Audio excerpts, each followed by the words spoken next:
Thank you, everyone. It's nice to be on the stage again. Again, happy International Women's Day, ladies and gentlemen, and certainly to our wonderful panelists. So let me introduce myself again. I'm Natalia Vodinova.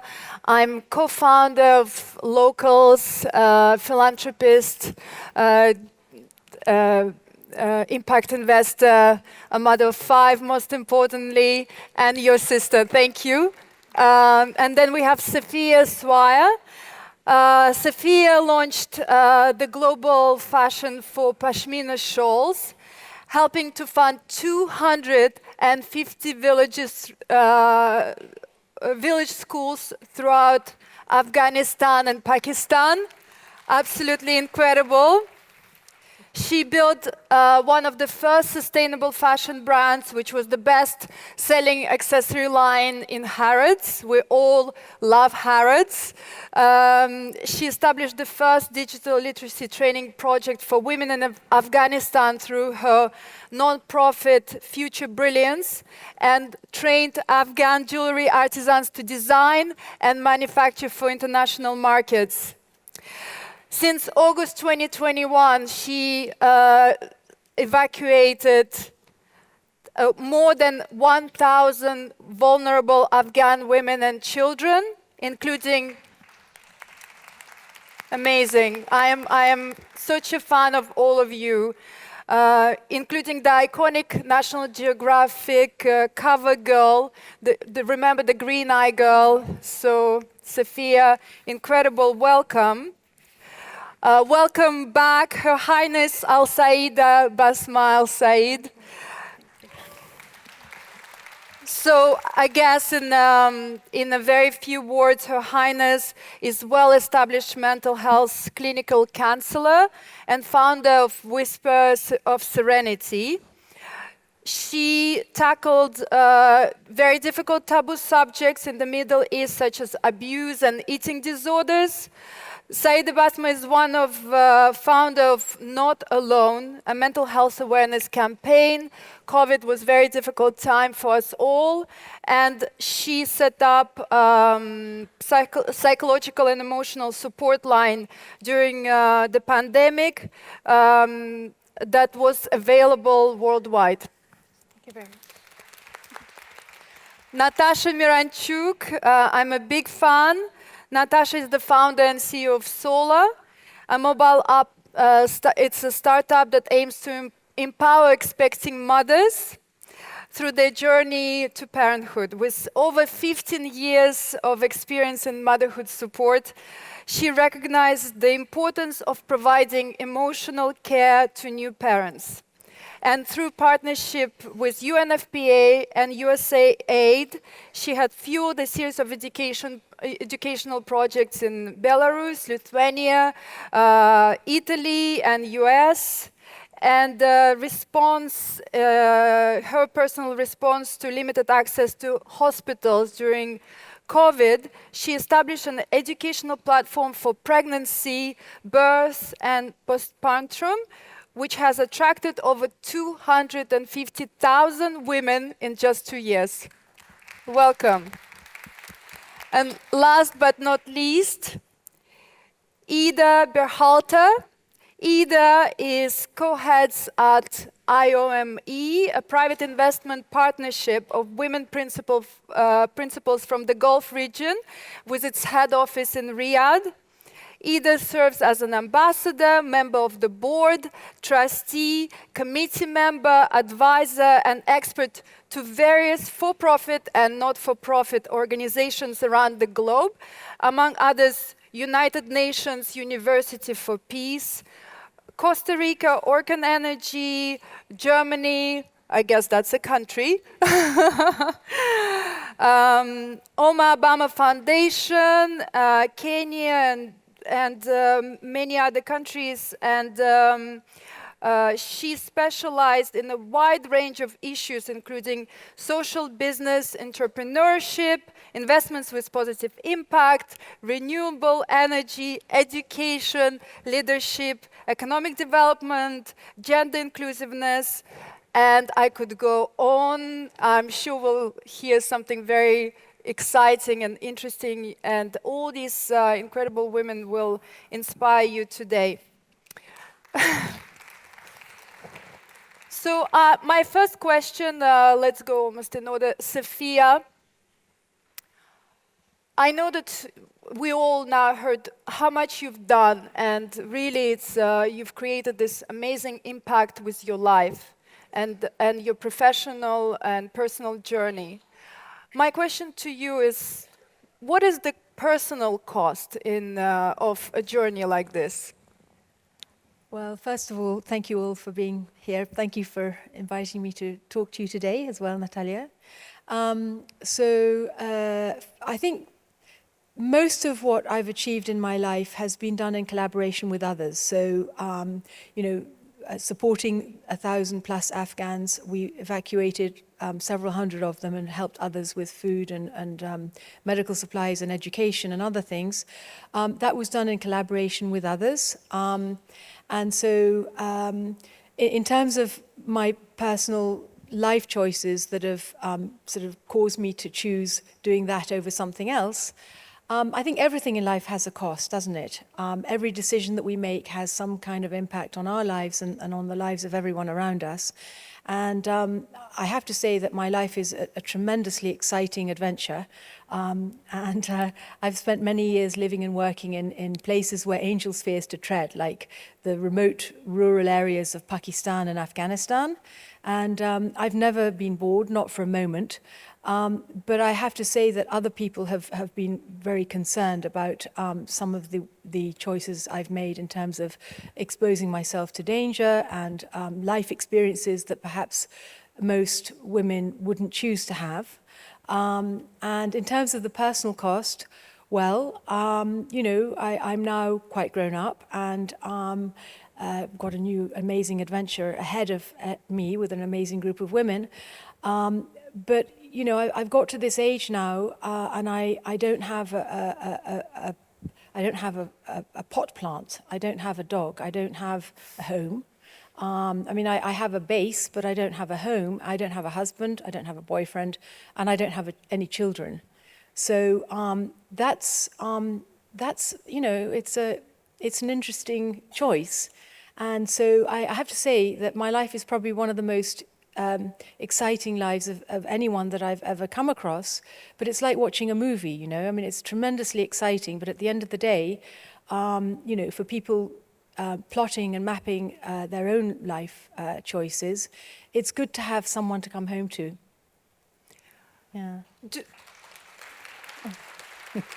Is this regret? Are you telling us do things differently? Well, yes. Sometimes I get invited to speak to school leavers, like girls' schools and stuff. I always love to do that because I love to tell people that there is a way to live your life, the road less traveled and so on. And it can have tremendous impact for other people and, of course, for yourself. But everything, you have to... If I were to relive my life, I would probably encourage myself to take a deep breath much earlier, much younger, and do a bit of planning, Because if I had known in my 20s and early 30s that I would get to this age now and not have a child, I might have taken a very strong decision much earlier. Some people say to me, oh, well, you're so lucky not to have children, the burden, the responsibility, and so on. But I wouldn't even say as a woman that I don't feel fulfilled because I'm not a mother, but as a human, I think, the experience of parenthood is something that nothing can replace. And the nearest thing that I have to that is hugging someone else's baby, or, when I go to the guest house, we have a safe house in Pakistan where we've been harboring some of these Afghan refugee women and their children. When I go there and hundreds of children come up to me and squeeze me and hug me and love me, and that they're so happy and grateful, and that feeling that I have of explosive love. That's the closest I get to being, I guess, a mother, which is lovely. It's not often enough. Thank you. I guess we can say that you have thousands of children, and that's the difference. You don't have one or two of your own, but you have thousands that you've helped. So thank you so much. Your Highness, so my question to you really, I do, when we spoke yesterday and you told me that you started working in mental health 23 years ago, you were really ahead of your time. I was really impressed, and it's very important work that I know I understand well, I think, and I'm constantly working on my own mental health. I may look very confident, but in fact, of course, like everybody else, I have my doubts, I have my fears, I have moments when I feel weak. So I thank you, first of all, for your work, and please tell me, what made you start on this journey? So this journey started from school, from high school. I was that person who would always want to listen to problems and be, the investigator if there was an issue and try and read a lot about it. But in uni, I actually studied in Jordan, the Jordanian University, and I started working with UNICEF as well, with Queen Rania over there. And I started thinking, okay, this is my path. I want to do more and more. And actually in school, I was a girl guide as well. So I had this in me the whole time. And the more I would read about it, the more I'd be fascinated about it. As I grew up, and because I studied in Jordan, so I worked a lot also with refugees at a very young age. And the more I see people that need this help, the more they would empower me, even though they would say, oh, you're helping us. I'm like, you're helping me. I mean, look what you have and look where you are. And throughout my journey, it's just been rewarding all the time. A lot of people say, oh, I want to talk to you about mental health, but I'm sure you already know. I'm like, no, I don't. Nobody is a whiz at mental health because our mind changes day after day with things that happen around us. I always feel like it's like the desert. Every time the wind comes, it changes the way it looks. And that's how we are. A lot of people would think that also, because I'm in this profession, I don't have any issues. And earlier on, I said, if somebody says that, there's something really wrong. I go also to a therapist. It's normal, it's natural. It's not natural to just think that you're so strong and you're hurting yourself physically. We notice when we don't talk about what we're going through, we either have a very long cold that takes forever, and we're like, why is this cold taking forever? And it's a stress. Or why is this not healing? Or why is that not healing? When your mind is in a good place, even if your body isn't, you're okay. It's the other way around that's a problem. So really, being in this journey has been a blessing. And I learn literally every day, not to sound so philosophical, but I do from every little thing. And I learn a lot about myself. So I need to revamp every time. I need to reboot every time. When I travel, that's the times I think, okay, what do I do differently? Because mental health is not an easy topic to talk about if you talk about it the way it's taught to us. There's a lot of words, big words, jargon. People don't want to know that. People literally want to know, do you have what I have? It comes down to that. So getting the idea of arts involved, getting the idea of music involved, drama therapy, all different stuff, the campaign. We do, for example, we have this convoy from Musendem to Salalah, that's all of Oman, where we go to each place and we talk about mental health on the beach, in a university, in a hospital, just to show people it's okay. And when they say this side of the world, I say, did you try? Or are you just thinking that it's not going to work? And I think there's already a perception, a judgment, that it's not going to work because this side of the world, it isn't. And you would be shocked with the amount of clients and patients that come to us. Otherwise, why would I be doing this for 23 years if it's not working? So it's something that we really need to think of here. Do you find that women in general are more open to therapy than men? And why is that? I'll tell you, it's not that men don't come. And actually, when men come to sessions, they work harder on themselves, quicker, kind of, because they're very systematic. I always say this also in women, if I could just say this sentence, because it's very important. We have a strength that we don't know. It's two things. First of all, we have two sides. We have our thinking brain, and then we have this lovely, emotional, giving, caring kind. Imagine these two things working together. Explosive. But we don't do that. We don't use both of them. Another thing, the nagging. We all nag. It's normal, it's natural. But imagine if we use the nagging in a good way. How is that? convincing will we be?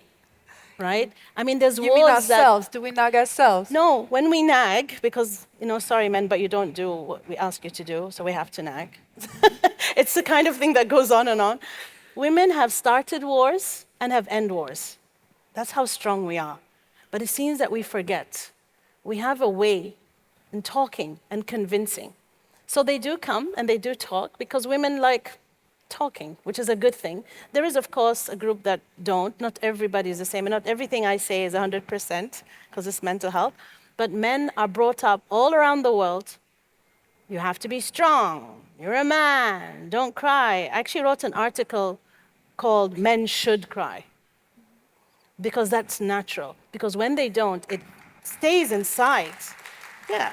Because imagine all this explosive things that happens from them. It's because of a lot of things staying inside their body, and they explode really bad, whilst we always explode. We always, cry. That's healthy, in a way. I read somewhere it's a blessing from God that we are able to cry, and it's okay, whilst, our brothers cannot, or, it's difficult. So I hope that changes, and it will only change if we bring up our children that way, because we are the ones who are bringing up these children. So to answer your question again, women do speak because that's how we are, and that's lovely, and I love that in us. I hope we don't stop, because a lot of us now are trying to change the way we are. We're becoming very hard and very tough because that's what is expected of us. It isn't. Use both worlds, and you will be out of this world and look amazing in the end. Wonderful. Thank you so much, Your Highness. So you talked about, us women exploding. I've been pregnant 5 times, and trust me, you don't want to annoy me while I was pregnant. I was really a nightmare. And so my next question, Natasha, is for you.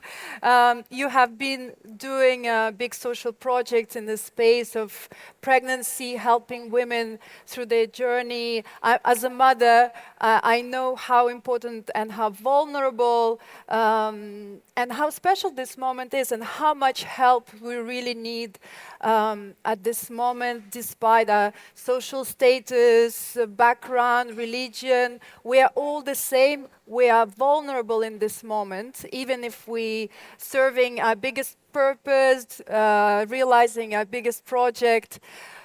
Tell me, please, about Sola. I'm a fan. I'm actually an investor. Tell us how you implement all that knowledge in this new project. Thank you very much. There should be a presentation over here. I'm going to show you some of the slides just to tell you the story, because I have created Sola because I have a story.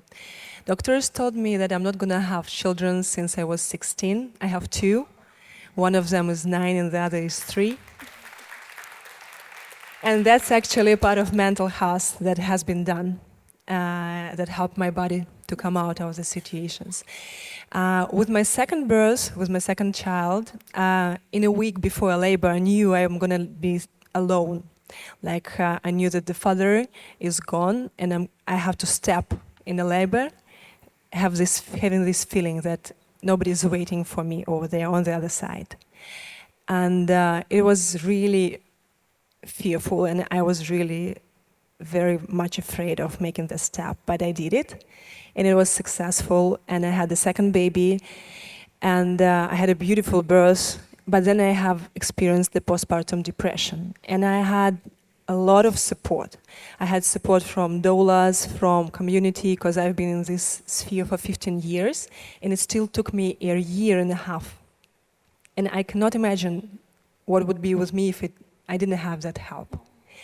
So we all know that becoming a mother is a path of doubts and questions and all the fears and the period when we need a lot of support. And there are a lot of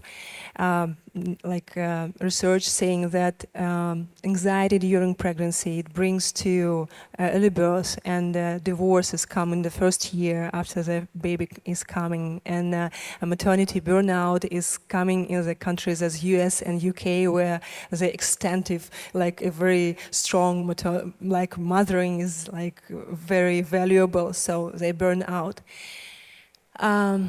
Here are the numbers, and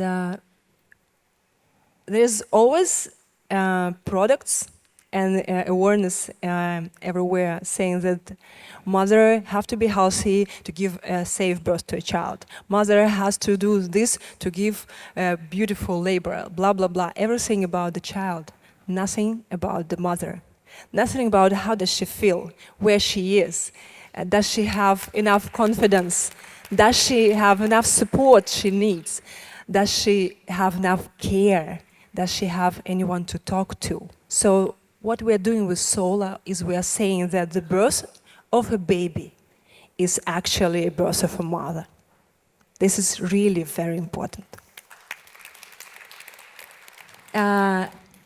We are using the AI technology with a combination of the soulful working birth professionals like doulas, pregnancy consultants, parenthood educators, midwives, helping us to do the content part and to produce and to work on the chatbot so that you could communicate with the chat and get the answer straight ahead, 24/7, get some content to see, get some advice, and the main thing, you get the support. I will show you one slide how it works.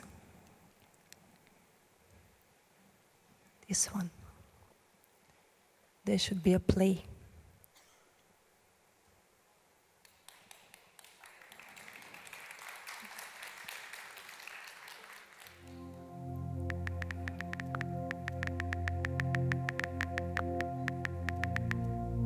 I'm here. It's all good. First of all, take a deep breath. It will help you remain calm. It's perfectly normal to feel anxious about giving birth, especially when your due date is just around the corner. You have been preparing for this for a long time. You did everything right, and you are ready. You will do great. You are giving birth to a new life, and you are also giving birth to yourself as a mom. Soon, all your fears will leave space for the profound joy of becoming a mother. Keep breathing.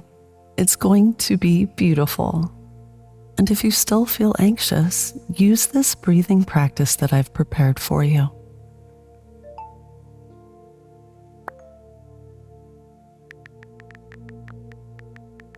Don't worry, your body is capable of producing milk. Sometimes it can take a few days after birth for your milk to come in, and it's totally normal to take a few extra days with a cesarean birth. With the right support and resources, you can successfully breastfeed your baby. Remember to take things slowly and latch your baby to the breast as often as you can. With your baby at the breast, your body will learn how much milk to produce for your little one. It's going to be amazing. Of course you'll be a good mom. Trust me, there are no set rules to motherhood. Everyone is different. You'll find what works best for you and your baby. All mothers make mistakes, but that's part of the beauty of parenting. Every day is an opportunity to learn, grow, and develop together. Believe in yourself and don't be afraid to ask for help when you need it. We all have this voice in the head that is usually saying that we're not enough. Not enough good mother, not enough good wife, not enough good employee, whatever, something is not good enough. We want pregnant people, women in labor and women after the birth have this other voice in their head saying that they are enough. They are enough good, they can handle everything. They can ask for help. They are given a new life. They are wonderful. And there are some questions that you cannot ask your birth professional, you cannot ask your OB, or you cannot ask your friend or someone from the community. You're just shy, you think like, oh, maybe I should have known that as a mom and I don't. You can ask Sola whatever you want, every minute you want and every time you need it. And the main thing is that we want to mothers to bloom into the moms they are, because everything is inside of them. It's already there. We just need to support them to wake it up. Thank you. Thank you, Natasha. I must say that fear stands on a lot in our lives, and definitely as a mother, you know, when there is any situation, when you're in doubt. I remember really my own experience. I was pregnant with my baby number 5, Roman, and we announced it. We just announced it to the family, to our friends. We were so happy. And at 3.5 months, I started bleeding, very heavily bleeding. I was so scared. Of course, rushed into the hospital. I thought I was losing my baby. It was devastating. It was very traumatic. Luckily, I was put on a bed rest for the rest of the pregnancy, and luckily Roman is here. He's the most wonderful boy.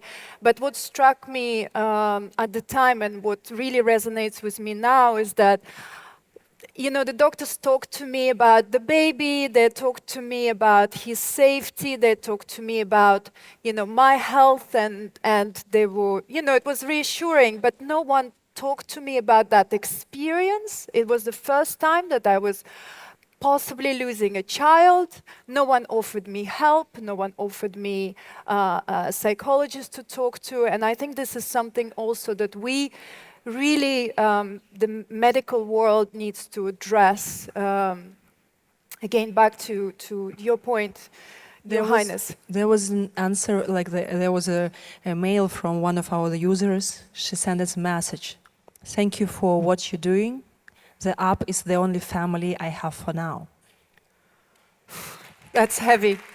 That's very heavy, but it's true. There are many women like this, young mothers, rape victims in the certain countries where your family, if you're a rape victim, the whole family is turning away from you. Abortion is not an option. Don't get me started. But anyway, luckily, Soul is here, and actually we are raising around right now, and this is perfectly leads me to a question I have for you, Ida. Do women really have less spending power and wealth than men? Oh, the clear answer is no. So from my perspective, so as you said, I'm in the wealth management, so I run a family office in Saudi. And my principals are only women, and my job is to teach them to manage the money themselves. So it's not about me doing their management, but them to learn, to understand what's going on. So from my perspective, minimum 50% of the wealth is owned by the woman, and often, unfortunately, technically owned, because used and managed by somebody else, the banker, the husband, whatever.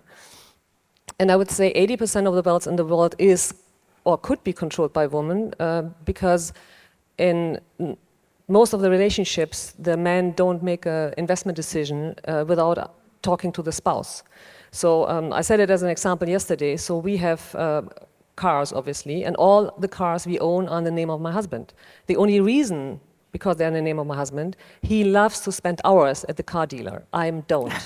So I give him you have more important things to do. I give him the specifics I want, and then he can spend the hours. And then when it comes to the kind of signing this, the car dealer doesn't even know that I exist, I think. And when it comes to money management or to wealth, I see it with a lot of women, and this comes all what Zaida also says, is it's about confidence. You know, if you're not confident that you can manage your money, then obviously you either don't do it, or you have two situations where you make a decision, not just about money, but about also in your life. You either make a decision in your comfort zone. So maybe the advisor brings you in your comfort zone with a lot of numbers, said here are the historic numbers, so the fund, if you invest in the fund or this business, it will grow, so you're comfortable to sign, or he makes you uncomfortable to sign. He brings you in the uncomfortable zone, like if you miss this opportunity, you miss this kind of amount of money, or if you don't sign now, you might not be able to sign tomorrow, so he brings you in the uncomfortable zone. The thing is, how to trick this is to be self-aware. If you don't know where your comfort zone ends and your uncomfortable zone starts, you never get control. And this applies not just for money, it applies for everything what you do in life. And this is this self-awareness, what I see often, that's also with the woman I'm working now in Saudi, it's like, there was a lot about building up self-awareness, and it doesn't mean me to change them. So for example, if you go to a banker, and the banker kind of obviously makes an assessment of you. So you come and you don't look them straight in the eye, you don't give them a firm handshake, but you give them kind of a sloppy hand and look somewhere else. The banker immediately says, victim. This is a victim. You set the tone wrong. You can use it intentionally if you are aware and you want to trick the banker and say, you know what, I play the victim, let's see how nasty he gets. That's a totally different game. But if you kind of don't have self-confidence and you don't work on that, and that's also in every life situation where you're going. So I talk a lot with money, and when I started working 11 years ago, they were a little bit stunned that we didn't talk money. So they wanted to invest and said, yeah, if you want to invest in venture capital, my advice would be you invest time, not money. You go in this venture capital scene not as Princess XYZ and with a big bag and fancy shoes and a lot of jewelry. You dress down in jeans. You be a nobody, because if you go there as a nobody, you attract actually the people you should attract. If you go there as, jewelry, as your Royal Highness, then all the people around you will not be the people you would even share a conversation with. These are the people who make a selfie with you and then post it somewhere, and you don't want to be posted because they are very private. So it's like, even if you go to wealth conferences, they go with a different agenda, a bit different biography, and they go with a different name. And so we always make sure that they attract the right people, and the wrong people stay away from them. So money and control of money is directly related to confidence. So my advice is always, regardless how much money you have, you always have to control your money. You can be blinded by, relative numbers like, oh, you make 5% with this investment or 20%. I always force everybody who's giving me reports, I want absolute numbers. I'm not interested in average or relative numbers. If you tell me I make with this investment 5%, and you don't give me the absolute number, like this is $5,000, I don't listen to you, I send you back.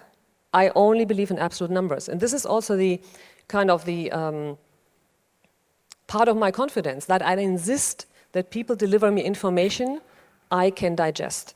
And I always tell people, I control the money. It's the same with my husband and I, we invest. We control the investments. If you don't make me understand, and I don't get the information I need to comfortably invest, then I won't invest. So it's your loss. And the other thing about the last thing I want to say with the comfort zone and the uncomfortable zone, we are all here in the conference, and maybe if you are alone, you feel uncomfortable. You stand out in the coffee area and you don't know who to talk to, and sometimes you are very grateful because somebody smiles at you, and you said, oh, I can go there and talk. And this is, I don't know who somebody said it, smile at people, even if you don't know them.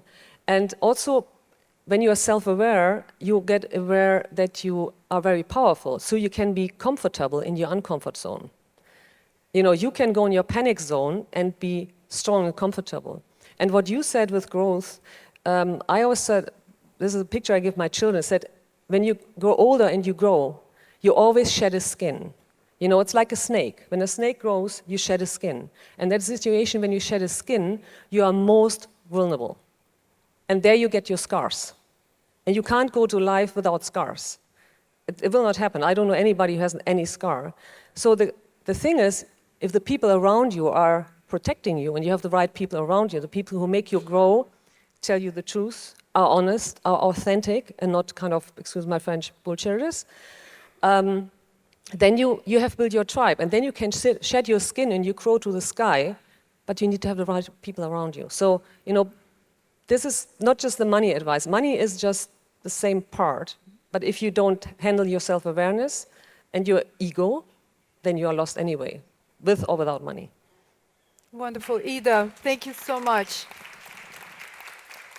Something I will definitely take away, and something so important for me, the people around me. I often work with people for a very long time, and I do believe that choosing the right team and the right surroundings will build you and break you or make you. And talking about the right surroundings, I know that Sophie and you know each other long enough that you have created a new project, a new adventure together, something that you're working on. Please tell us about it and how we can get involved. Shall I go? Go. Okay. So I was saying earlier how nothing of any real note can be achieved without a team, right? So been very fortunate to be introduced to Ida by Her Royal Highness Princess Rima Bandar of Saudi Arabia about nearly 2 years ago now. And we found we had a lot in common. And amongst the many things we had in common, apart from the fact that we're both straight shooters, is the fact that we share a passion for removing blockages for talented women to flourish. And we both have an interest. Obviously, Ida has a, I think, 20-year track record as an early stage investor. I spent 3 years in the city. We were talking about gaining confidence earlier. That's how I learned to navigate finances. And I've been angel investing for, I guess, now, nearly 10 years in a small way. So Ida and I have come together along with a number of other very distinguished female investors. We have one of the most respected and regarded Saudi female investors. I won't mention her name here now. We also have one of the leading Abu Dhabi-based Emirati investors. We have an Egyptian who's based in Kuwait, all ladies. And so we are and we have Whitney, who's standing over here. She's a principal in the Future Fund. It's a planned fund. And we're basically ideating and creating and about to launch what will be the first venture capital fund for the Islamic world. So we're looking at investing here, very interested in mental health and well-being and women's health, femtech. These areas are of great interest to all of us. And then climate action and education, another personal passion, and I think Ida as well. And really in recognition of everything I was saying yesterday, only 1.3% of venture capital funding in this region goes to talented female founders. And yet we've learnt and met so many women with fabulous game-changing solutions that are also scalable. And so we want to, with our head in place, we want to take advantage of a much overlooked, undersold opportunity to make money.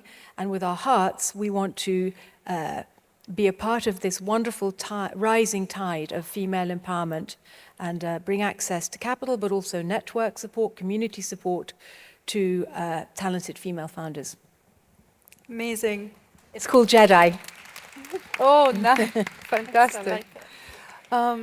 Listen, a last, because I know we just ran out of time, but I think that I would love to, for all of us to celebrate the qualities that really you believe make you successful, make you who you are. So for me, my winning qualities would be out-of-the-box thinking, faith, and the fact that I love everybody. I may not like everybody, but I love everyone. So these are my qualities. If you could, each one of you, think about what are these one or two qualities that obviously stubbornness and confidence for Ida.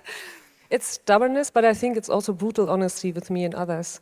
So I have told very powerful, influential people what I really think. And it's not that what I think is always the only truth in the world, but I think this is the thing I want from my network. So like Sophia and I, we don't complement each other. So sometimes she tells me something where I need to digest it because it's really kind of, I know she's right, but I need time to swallow it.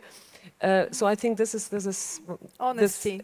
Honesty and authenticity, because this is kind of, I think this is what makes you, because if you spend your time faking a role which you are not, at one point you will be found out, or you will be, as Aida said, super totally unhappy, and you will be the perfect patient you can never treat. I think this is what you do. They have to face the facts, yes, and then they can be treated. So at one point you have to arrive at yourself, and if you don't like yourself, why should anybody else? So. Thank you very much. I would say that optimism is always helping me a lot. Then humbleness is something that is really important for me, because sometimes it feels like it's difficult to do that, but then it helps you out in a longer perspective. And usually I'm a strateger. I can look ahead in some steps forward, and that helps me to make a plan. I always have a plan. Plan A, plan B, plan C. Thank you. Thank you. I would say passion, because that's what drives you in everything. I would say humbleness. You're humble in being with people, in educating yourself. Be humble, because that's the only way you will learn. And I'm going to say two more.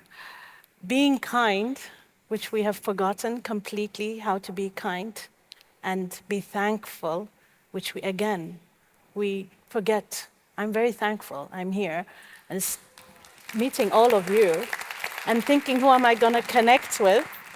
And the last thing I'm going to say is change will only, as I said earlier, will only begin with you. No one, we can't change you. No one can change you. No one can tell you to do something or change if you don't think you're worth it, first of all. Because if you don't think you're worth it, then why should we think you're worth it? So think about yourself first.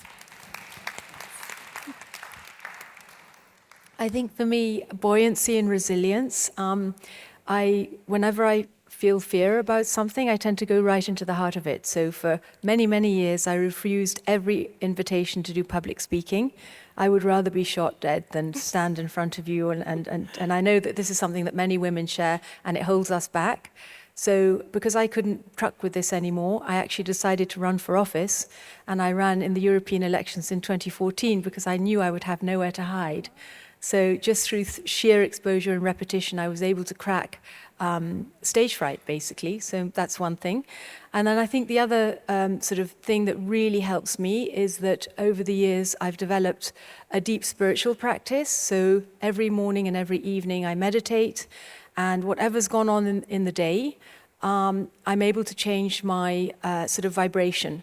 And I sort of tap into that spiritual power, if you like. And that's really changed everything at a very cellular level for me. Amazing. Well, it's really a shame to say goodbye to you. Thank you so much, each and every one of you. It was a wonderful session. Thank you. Thank you so much. Thank you all for being so compassionate and great listeners. Have a good rest of the day.